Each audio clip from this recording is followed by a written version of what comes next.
Hey again, everybody. We are now on day 19 of May for Makers. Today's prompt is evolution. So I figured I'd give you the story of my business and how it's evolved over the past 7 years.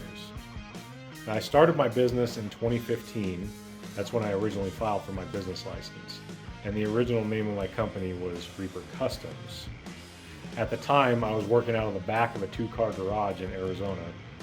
I was using my Miller welder and plasma cutter that you've seen before, and I was just making hand-cut art that I was selling at the time. So in June of 2017, I moved from Arizona to Utah, and the house that I have now has an oversized two-car garage, so it's a lot bigger, a lot more room to do my work.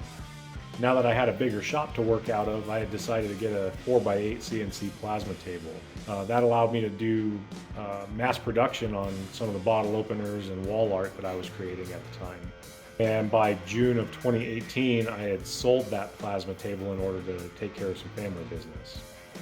And at that time, I decided to wind down my operation so I could focus on my family. So after a couple years, my buddy showed up at my doorstep with a motorcycle frame and some bits and pieces to start putting a bike together from scratch.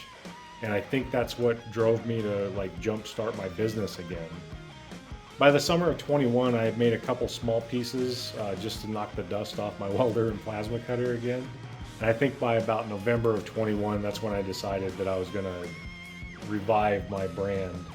So I decided to change the name to Reaper Metalworks because there was a lot of Reaper Customs on social media. So I built a forge with a bunch of scrap that I had laying around my shop. So with that, I just came out to the shop on a regular basis and started hammering out a bunch of nuts and bolts that I found, and I was turning those into bottle openers. And now here we are. I'm kind of in like a weird working a full-time job and still trying to do stuff with my business, seeing if I can make both of them work at the same time. And eventually I'll get to the point where I'm going to retire from my full-time job and then hopefully run my business full-time. So that was the abridged version of the evolution of my business, and if you ever want to hear the long-winded version, you can always reach out and I'll tell you the story of my ups and downs along the way. Thank you for listening, everybody, and we'll see you again tomorrow.